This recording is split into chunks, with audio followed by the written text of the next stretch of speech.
Hello my dear students, कैसे हैं आप लोग। उम्मीद करता हूं मस्त होंगे। आपकी पढ़ाई एकदम से शानदार चल रही होगी। आज हम दृष्टि करंट अफेयर्स की तीसरी क्लास लेकर आए हैं, जिसमें हम नेक्स्ट आगे के क्वेश्चन कराने वाले हैं। अभी तक का रिस्पांस जो आपने दिया काफ़ी अच्छा दिया है, क्योंकि क्लास में हमने एमसीक्यू फॉर्म बनाने का प्रयास किया। इस फॉर्मेट में आपको क्लास दे रहे हैं, जिससे कि आपके लिए पूरी बुक को तैयार करना बेहद आसान हो जाएगा। विश्वास करिएगा, जब आपके एग्जाम आएंगे तो निश्चित रूप से क्वेश्चन आपको यहाँ से मिलेंगे। तो चलते हैं बिना कुछ टाइम वेस्ट किए हुए पहले क्वेश्चन की ओर। और पहला क्वेश्चन आपके सामने है। भारत का पहला स्वास्तिक आकार का कमल उद्यान, ये स्वास्तिक दे रखा है, ये क्या दे रखा है, तो ये स्वास्तिक आकार का कमल उद्यान कहाँ उद्घाटित किया गया है। तो इसका आंसर होगा CSIR, राष्ट्रीय वनस्पति अनुसंधान संस्था, इसे NBRI कहते हैं, जो कहाँ पे है, लखनऊ में है। तो ए इसका क्या हो जाएगा, आंसर हो जाएगा। अगर पूछे इसका उद्घाटन कब किया गया था, तो 15 सितंबर 2025 को किया गया था। ठीक है। और NBRI की स्थापना कब हुई थी, तो ये 1890, काफ़ी पुरानी संस्था है, ये ध्यान रखना। लखनऊ में इसकी क्या की गई थी, स्थापना करा। यह संस्था पर्यावरण को लेकर के, वनस्पति विज्ञान एवं जैव विविधता को लेकर के देश में सबसे बड़ी अग्रणी संस्थाओं में से मानी जाती है। ठीक है। भारत सरकार के विज्ञान एवं प्रौद्योगिकी विभाग के अधीन कार्य करती है। कई बार ये बड़े एग्जाम जब आते हैं PCS जैसे, तो वहाँ पर भी ये क्वेश्चन पूछ लिया जाता है। इसके साथ ही नेक्स्ट जो क्वेश्चन है वो है, भारत के 15वें राष्ट्रपति की शपथ किसने ली है। तो CP राधाकृष्ण ने ली है। किसने दिलाई है, राष्ट्रपति द्रौपदी मुर्मू, जो भारत की राष्ट्रपति हैं। कह रहा उनके वोट कितने पड़े थे उनके पक्ष में, तो ये 452। ठीक है। प्रतिद्वंदी कौन थे, बी सुंदर रेड्डी थे। कह रहा वे किन राज्यों के राज्यपाल रह चुके हैं, तो झारखंड, तेलंगाना, महाराष्ट्र, पुडुचेरी, यहाँ पे उपराज्यपाल भी रह चुके हैं। पुडुचेरी के उपराज्यपाल रह चुके हैं और इन राज्यों के राज्यपाल रह चुके हैं। ठीक है। सॉरी, इस इनके बारे में MCQ क्वेश्चन की अगर मैं बात करूं, तो सीधा कह रहा है भारत के 15वें उपराष्ट्रपति की शपथ किसने ली। तो सीधा आपका आंसर होना चाहिए कि 15वें राष्ट्रपति के रूप में CP राधाकृष्ण ने 12 सितंबर 2025 को ली। ठीक है। द्रौपदी मुर्मू ने शपथ दिलाई थी। वोट मिले थे 452। प्रतिद्वंदी थे बी सुंदर रेड्डी। ठीक है। जिनका पूरा नाम है चंद्रपुरम पन्नुसामी राधाकृष्ण। ये झारखंड, तेलंगाना, महाराष्ट्र के राज्यपाल रहे हैं, और भाई पुडुचेरी के गवर्नर, मतलब उपराज्यपाल भी रहे हैं। ठीक है ना। इसके साथ ही अगर मैं नेक्स्ट बात करूं, अगली इन्फॉर्मेशन की अगर मैं बात करूं, तो अगली इन्फॉर्मेशन है आपके सामने। प्रधानमंत्री नरेंद्र मोदी ने बिहार के किस जिले में लगभग 40,000 करोड़ रुपए के विकास की योजनाओं का शिलान्यास एवं लोकार्पण किया है।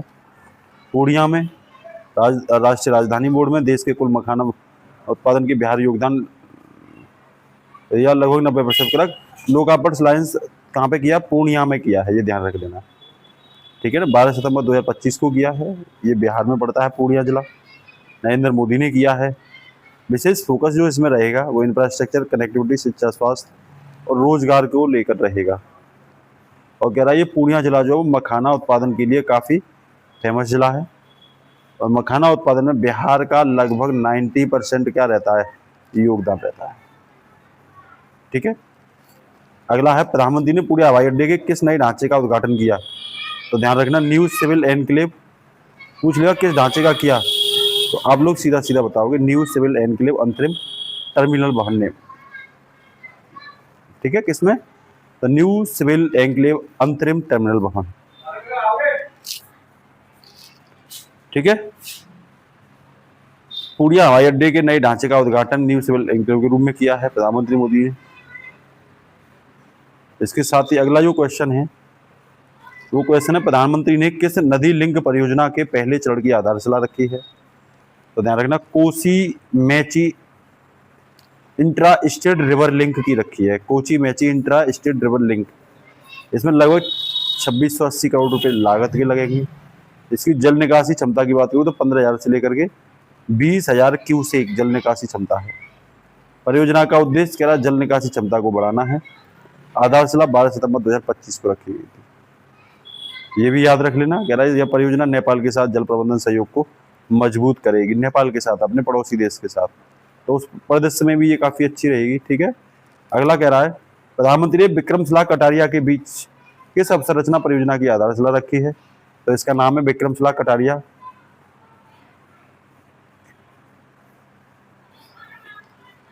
तो इस परियोजना का नाम है विक्रमशिला कटारिया के बीच अवसंरचना परियोजना। तो विक्रमशिला कटारिया ही इसका नाम है, ध्यान रख लेना। 2170 करोड़ रुपए इसमें खर्च होंगे। ये भी 12 सितंबर 2025 की घटना है, ये ध्यान रख लेना। कह रहा है ये विक्रमशिला कटारिया रेल लाइन परियोजना जो है बिहार के लिए एक महत्वपूर्ण अवसंरचना का काम करेगी। पूछ लेगा विक्रमशिला कटारिया परियोजना किस राज्य की है, तो बिहार बता देना, बिहार राज्य में अवस्थित है। इस तरीके से क्वेश्चन आपके लिए पूछा जाएगा, ठीक है ना।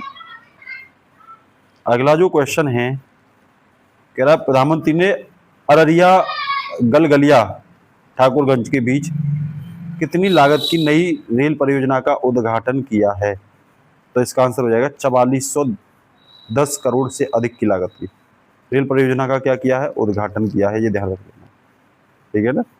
और ये इसका उद्देश्य है बिहार के रेल नेटवर्क को और मजबूत बनाना और क्षेत्रीय कनेक्टिविटी को बढ़ावा देना, ठीक है। अररिया और किशनगंज के बीच सीधा रेल संपर्क स्थापित करेगी, तो इसके पॉइंट ऑफ व्यू से भी तो ये और ज़्यादा इंपॉर्टेंट हो जाती है, ठीक है।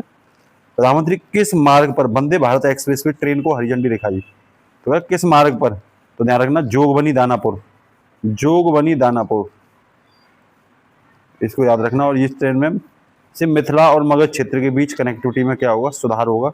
और जोगबनी दानापुर आप लोग बताओगे किस राज्य में, ठीक है।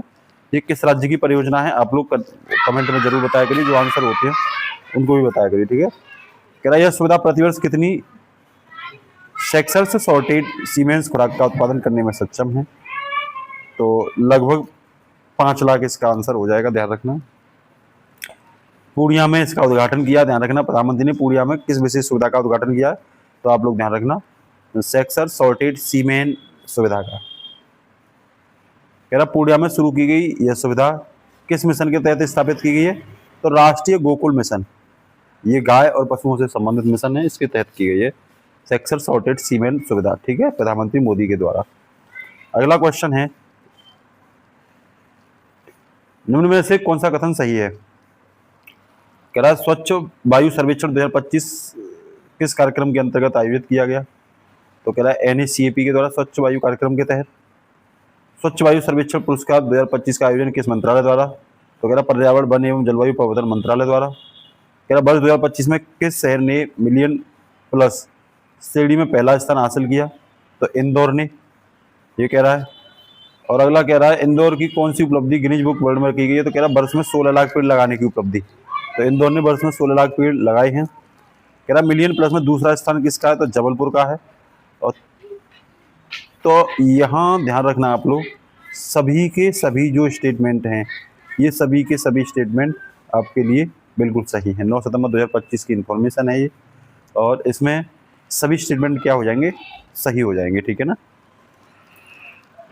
आपसे ये भी पूछ लेगा कि तीसरे स्थान पर कौन रहा है, ठीक है ना, मिलियन प्लस श्रेणी में तीसरे स्थान पर कौन से रहा, तो आगरा और सूरत तीसरे स्थान पर रहे हैं 196 अंकों के साथ, है ना, ये ध्यान रख लेना। दूसरे पर कौन रहा है, तो दूसरे पर कह देना जबलपुर MP का, और तीसरे पे भी MP का इंदौर रहा है, ठीक है ना, तो ये पहले स्थान पर, ठीक है ना, तो ये भी ध्यान रख लेना आप लोग, ठीक है। अगली इन्फॉर्मेशन है आपके लिए, 3 से 10 लाख जनसंख्या में प्रथम स्थान किसे मिला है, तो अमरावती को मिला है पहला स्थान। किसको मिला है, अमरावती को, तो ए इसका क्या हो जाएगा, आंसर हो जाएगा। अमरावती को क्या मिला है, इसका पहला आंसर मिला है, ठीक है। अब पूछ लेगा तीसरा आंसर किसे मिला है, तो अलवर को तीसरा मिला है। दूसरा झांसी और मुरादाबाद ये दूसरे स्थान पे हैं, अलवर इसमें तीसरे स्थान पे हैं, और देवास इसमें चौथे स्थान पर है। किसमें, 3 से 10 लाख जनसंख्या श्रेणी में, ठीक है ना। स्वच्छ वायु सर्वेक्षण में जिन शहरों की जनसंख्या 3 से 10 लाख के बीच है, उसमें टॉप पे अमरावती रहा है, दूसरे पर झांसी और मुरादाबाद, तीसरे पर अलवर रहा है, और चौथे पर देवास रहा है, ये ध्यान रख लेना। और ये सर्वेक्षण कौन करता है, तो राष्ट्रीय स्वच्छ वायु कार्यक्रम NCAP करता है इसको, ठीक है, ये ध्यान रख लेना आप लोग। इसके साथ ही अगर नेक्स्ट में बात करूं अगले क्वेश्चन की ओर, तो अगला क्वेश्चन है आपके सामने, 13 सितंबर 2025 को प्रधानमंत्री नरेंद्र मोदी ने कहाँ 9000 करोड़ रुपए से अधिक के विकास कार्यक्रम का उद्घाटन शिलान्यास किया है, तो ये मिजोरम के आइजोल में किया है। कहाँ किया है, आइजोल में किया है, ठीक है। इनमें से कोई भी ऑप्शन नहीं है, ध्यान रख लेना, ए ये एकदम सही है।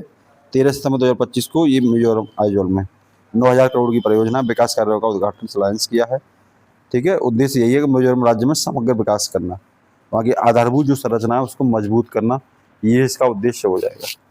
कह रहा है 8,070 करोड़ रुपए से अधिक की लागत वाली किस नई रेल लाइन का उद्घाटन किया गया है? तो बैराबी सेरंग रेल लाइन है। कौन सी है? बैराबी सेरंग। इसमें 8,070 करोड़ रुपए से अधिक की लागत लगाई है नरेंद्र मोदी, और ये आसाम में पड़ती है। आप लोग ध्यान रखना, ये कहाँ पड़ती है? आसाम में। रेल लाइन कनेक्टिविटी को स्ट्रॉन्ग करना इसका क्या है? उद्देश्य है। ठीक है। कह रहा है इस ऐतिहासिक अवसर पर आइजोल पहली बार भारतीय रेल नेटवर्क से जुड़ेगा।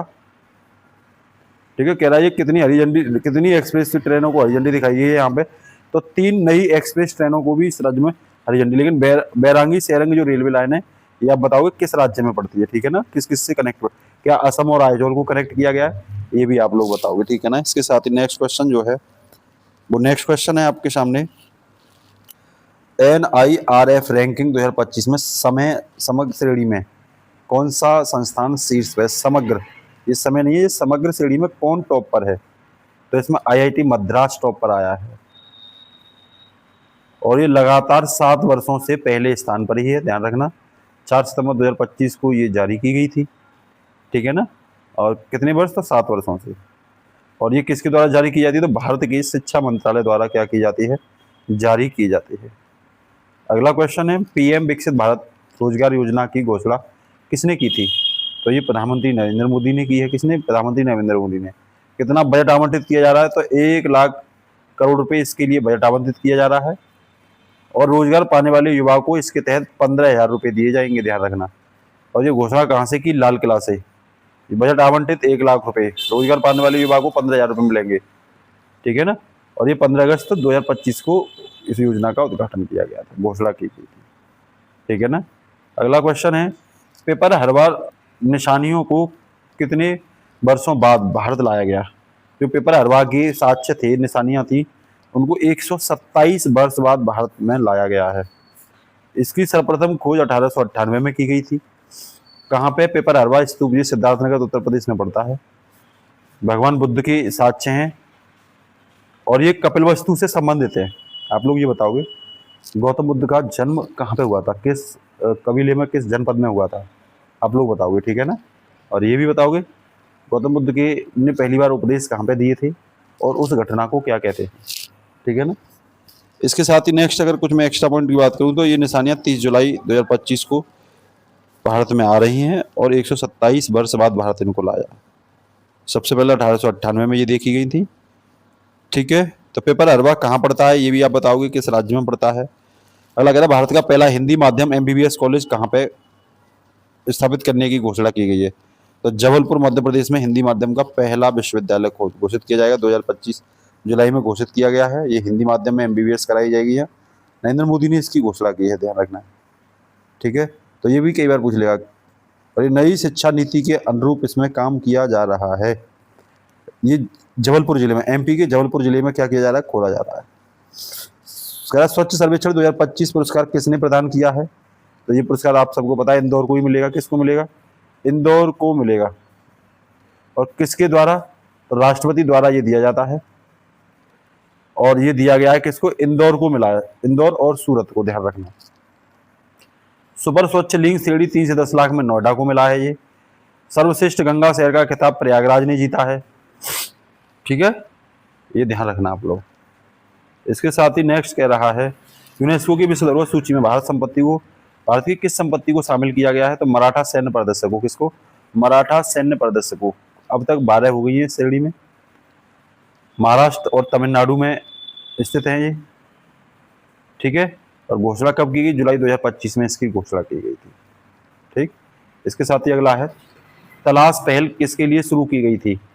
तो ये तलाश पहल एकलव्य जो मॉडल आवासीय स्कूल हैं, ये उनके लिए, जो जनजातीय आवासीय स्कूल है ना, एकलव्य मॉडल स्कूल, तो ये उनके आदिवासी छात्रों के लिए शुरू की गई थी। तलाश का मतलब है tribal aptitude life skill and self esteem hub. ठीक है। तलाश का नाम याद रखना। जुलाई 2025 में इसकी घोषणा की गई थी। ठीक है। तो आगे चलते हैं। अगला क्वेश्चन है, तलाश पहल किसने शुरू की थी या किसके लिए शुरू की गई थी? तो वही एकलव्य मॉडल स्कूल, ये मैंने अभी बता ही दिया है। इसके बारे में मोटा मोटी जानकारी आपको हो ही गई है। कह रहा किसकी 125वीं जयंती मनाए जाने के प्रारंभ कार्यक्रमों के क्रम में स्मारक डाक टिकट जारी किया गया था? तो श्यामा प्रसाद मुखर्जी की 105वीं जयंती मनाई गई थी 9 जुलाई 2025 को। और उन्हीं के उपलक्ष्य में एक स्मारक डाक टिकट जो है वो जारी किया गया था, ठीक है ना। श्यामा प्रसाद मुखर्जी का योगदान क्या रहा, ये सब चीज़ें वहाँ पर चर्चा में रही थी, ठीक है। कह रहा डाक विभाग द्वारा यह पहल महापुरुषों के सम्मान की श्रृंखला में की जाती है और भी महापुरुषों के लिए कई बार ये इस तरह की गतिविधियां करता है। बिहार सरकार ने किस आयोग के पहली बार गठन को मंजूरी दी है, तो बिहार सरकार ने बिहार युवा आयोग, ये ध्यान रख लेना, ये आंसर होगा, पूछ लेगा युवा के लिए आयोग किस राज्य ने बनाया है, तो ये बिहार सरकार ने बनाया है। बिहार के मंत्रिमंडल ने घोषणा की है 8 जुलाई 2025 को ये फैसला लिया गया था, ठीक है ना। अगला क्वेश्चन है, बिहार सरकार ने राष्ट्रीय नौकरियों में राज्य मूल निवासी महिलाओं को कितने % क्षेत्रीय आरक्षण देने की बात की गई है, तो 35% आरक्षण देने की बात की है। महिलाओं को नौकरियों में 35% क्या दिया जाएगा, आरक्षण दिया जाएगा। इसके साथ ही कह रहा है स्लोवेनिया के प्रधानमंत्री के रूप में किसने पदभार संभाला है, तो ध्यान रखना जेने जानसाने संभाला, किसने, ए ऑप्शन होगा जेने जानसाने, ठीक है। ये 4 जनवरी 2026 को इन्होंने पदभार संभाला था स्लोवेनिया का, ठीक है। इसके साथ ही नेक्स्ट जो क्वेश्चन है, सेनेगल के नए प्रधानमंत्री के रूप में किसने पदभार ग्रहण किया, तो सेनेगल के अहमदो अल अमीनो लोने, ये आंसर हो जाएगा, ये सेनेगल के प्रधानमंत्री बने। और आप ये बताओगे सेनेगल किस महासागर से अपनी सीमा साझा करता है और किस महाद्वीप में पड़ता है सेनेगल, ठीक है। ये दोनों क्वेश्चन आपके लिए हैं, ठीक है। नेक्स्ट है, भारत सरकार ने हाल ही में अफ्रीका में किस जानलेवा महामारी से निपटने के लिए 45.5 टन चिकित्सा सहायता की खेप भेजी है, तो ध्यान रखना ये एबोला वायरस की वजह से बीमारी होती है और ये अफ्रीका भेजी है 2 जून 2026 को, ध्यान रख लेना, अभी हाल ही में, तो ये चर्चा में है, ठीक है। कह रहा है एबोला एक अत्यधिक संक्रामक जानलेवा वायरस जनित रोग है, तो मुख्य रूप से खून, पसीने और शरीर के अन्य द्रवों के संपर्क में आने से क्या होता है, फैल जाता है, ठीक है ना। एबोला की सर्वप्रथम शुरुआत किस जगह से हुई थी, ये बताओगे आप लोग, और किस महाद्वीप से हुई थी एबोला वायरस की, ठीक है ना, तो ये आप लोग बताओगे। नेक्स्ट रिपोर्ट विदाउट बॉर्डर द्वारा विश्व प्रेस स्वतंत्रता सूचकांक रैंकिंग में 5 श्रेणियों में बांटा जाता है, भारत को किस श्रेणी में रखा गया, तो बहुत गंभीर में, वेरी सीरियस श्रेणी में भारत है, जिसकी भारत की जो रैंक है इसमें 157 रैंक, मतलब भारत बहुत बुरी तरीके से विश्व प्रेस स्वतंत्रता सूचकांक में पिछड़ा हुआ, और पिछड़ेगा भी क्यों नहीं, क्योंकि तो भारत का मीडिया कभी भारत के लिए तो काम करता नहीं है, अपनी सरकार और पूंजीपतियों के लिए क्या करता है, ये काम करता है, इसीलिए ये बहुत गंभीर स्थिति में है। विश्व हेपेटाइटिस रिपोर्ट 2026 किस अंतर्राष्ट्रीय संस्था द्वारा जारी की जाती है, तो ये WHO द्वारा क्या की जाती है, जारी की जाती है, ठीक है ना। हाँ, याद रखना आप लोग। कह रहा इस रिपोर्ट के अनुसार दुनिया भर में हेपेटाइटिस से होने वाली 95% मौतें मुख्य रूप से हेपेटाइटिस के कौन से प्रकार के लिए जिम्मेदार है, तो बी और सी, ज़्यादातर हेपेटाइटिस बी और हेपेटाइटिस सी की वजह से 95% मौतें होती हैं, ये इस रिपोर्ट में क्लियर किया गया है, ठीक है। अगला क्वेश्चन है, हाल में इराक के नए प्रधानमंत्री कौन बने, तो अली फली कादिम अल जैदी, अली फलीम कादिम अल जैदी को बनाया गया है, 14 मई 2026 को बने थे, ठीक है। पहले ये वित्त मंत्री थे इराक के, अब इराकी संसद द्वारा इनको नए प्रधानमंत्री के रूप में क्या दिए, शपथ दी है, ठीक है। अब आप बताओगे इराक की राजधानी क्या है, सेनेगल की राजधानी क्या है, स्लोवेनिया की राजधानी क्या है, ये जो कंट्री चर्चा में है इनकी राजधानी आप लोग बताओगे, ठीक है। अगला क्वेश्चन है, भारतीय युद्ध स्मारक का उद्घाटन किया गया, कहाँ पे किया गया है, तो ध्यान रखना इसका उद्घाटन जो है इमजिकांग पार्क में किया गया है, इमजिकांग पार्क में किया गया है 21 मई 2026 को, और ये किस देश में है, तो ये दक्षिण कोरिया में है, ठीक है। तो ये भी नाम याद रख लेना, वैसे भी कोरिया का ही चीन जैसा नाम लग रहा है। भारत और फ्रांस के बीच 8वीं समुद्री सहयोग वार्ता का आयोजन कहाँ पे किया गया, तो ये पेरिस फ्रांस में ही किया गया है, ठीक है, 22 मई 2026 को किया गया है, ठीक है। पेरिस कहाँ पड़ता है आपको पता है, कितने नंबर की समुद्री वार्ता है, तो 8वें नंबर की है, इसमें समुद्र से संबंधित सुरक्षा, रक्षा सहयोग, क्षेत्रीय स्थिरता कैसे लाई जाए, इन सब पर फोकस दिया जाता है। कौन सा देश भारत के नेतृत्व वाले इंटरनेशनल बिग कैट अलायंस के 26वें सदस्य के रूप में शामिल हुआ है, तो इसमें सऊदी अरब शामिल हुआ है, आप लोग ध्यान रखना, आपके लिए इंपोर्टेंट ये सऊदी अरब, अरब अमीरात, कतर और बहरीन, इन सब की राजधानी आप कमेंट में लिखोगे, इन सब की राजधानी आप लोग कमेंट में लिखोगे। तो IBCA international big cat alliance का मेंबर बना है 26वां सऊदी अरब, मई 2026 में ये बना था, ठीक है ना। कह रहा है इसकी स्थापना किसने की, IBCA की, तो भारत द्वारा इसकी स्थापना की गई थी, जो बिल्लियां हैं उनके प्रकारों का संरक्षण करना, ठीक है। किन 2 देशों ने बाल्टिक क्षेत्र में नाटो का नया सामरिक कमांडर सेंटर स्थापित करने की घोषणा की है, तो जर्मनी और नीदरलैंड ने की है। जर्मनी नीदरलैंड की राजधानी बताइए, नॉर्वे की राजधानी बताइए, डेनमार्क की राजधानी बताइए, ठीक है, और पोलैंड की राजधानी बताइए। ये आपके लिए क्वेश्चन है। ये क्षेत्र बाल्टिक क्षेत्र में आता है, ये ध्यान रख लेना, और मई 2026 में स्थापित किया गया था, ठीक है। अगला क्वेश्चन है 79वीं विश्व स्वास्थ्य सभा कहाँ आयोजित की गई? तो ये जेनेवा स्विट्जरलैंड में आयोजित की गई थी 18 से 23 मई 2026 के बीच। ये 79 नंबर की विश्व स्वास्थ्य सभा थी। कई बार डायरेक्ट यही क्वेश्चन पूछ लिया जाता है। आप लोग बताओ WHO का हेडक्वार्टर कहाँ पे है? ये क्वेश्चन आपके लिए है, ठीक है। अगला क्वेश्चन है किस प्रमुख खाड़ी देश ने 1 मई 2026 से पेट्रोलियम निर्यात देशों के संगठन ओपेक से आधिकारिक रूप से अलग होने का निर्णय लिया है? तो ये संयुक्त अरब अमीरात ने लिया है। इसकी भी राजधानी आप लोग बताओगे, ठीक है। 1 मई 2026 से अलग हो जाएगा, और घोषणा कब करी थी? अप्रैल 2026 में। तो ओपेक जो है ना, वो पश्चिमी एशिया के देशों का तेल के ऊपर जो भी रणनीति बननी है, जो भी नियम कानून बनने हैं, तो ओपेक संगठन के द्वारा बनते हैं, ठीक है ना, कच्चे तेल के लिए। संघाई संगठन के रक्षा मंत्रियों की बैठक का आयोजन किस शहर में किया गया है? तो ये बिश्केक में किया गया, किर्गिस्तान की राजधानी बिश्केक, ठीक है ना। ये एससीओ कब स्थापना हुई थी? एससीओ की आप लोग बताओगे। अभी रक्षा मंत्रियों की बैठक हुई है बिश्केक में, ठीक है ना, 28 अप्रैल 2026 को। आप लोग बताओगे एससीओ में कौन कौन मेंबर हैं, क्या भारत उसका सदस्य है? कमेंट में आप लोग करोगे इसकी स्थापना कब हुई थी, ठीक है। और भारत कब सदस्य बना ये भी बताओगे एससीओ का, ठीक है ना। Global report on food crisis के अनुसार कौन सा देश गंभीर खाद्य संकट वाले शीर्ष 10 से देशों में शामिल है? तो पाकिस्तान शामिल है, या काफ़ी गंभीर खाद्य संकट हो रहा है, और इस रिपोर्ट का नाम है global report on food crisis. जारी करने वाला कौन है? तो food security information network FSIN इसे जारी करता है। अप्रैल 2026 में ये रिपोर्ट क्या की गई थी? जारी की गई थी। और कह रहा है इसमें अत्याधिक कुपोषण, भुखमरी और खाद्य समस्या से प्रभावित होने वाले जो देश हैं उनको क्या किया जाता है? शामिल किया जाता है। वर्ष 2026 में ब्रिक्स स्वास्थ्य कार्य समूह की पहली बैठक कहाँ पे की गई थी? भारत में हुई है, अप्रैल 2026 में हुई है, और इसका उद्देश्य है स्वास्थ्य सहयोग और सार्वजनिक स्वास्थ्य को मजबूत करना, ठीक है ना। तो ये भी आप लोग तैयार कर लेना। भारत की आधिकारिक यात्रा पर आए दक्षिण कोरिया के वर्तमान राष्ट्रपति कौन हैं? तो ली जे म्यूंग हैं। कौन है? ली जे म्यूंग, ध्यान रखना, दक्षिण कोरिया के हैं। आप लोग दक्षिण कोरिया की राजधानी बताओगे कमेंट में। और ये 19 से 21 अप्रैल 2026 को भारत आए थे, ठीक है भाई। इसके साथ ही नेक्स्ट क्वेश्चन है 9वें हिंद महासागर सम्मेलन का मेजबान देश कौन सा देश है? तो मॉरिशस है।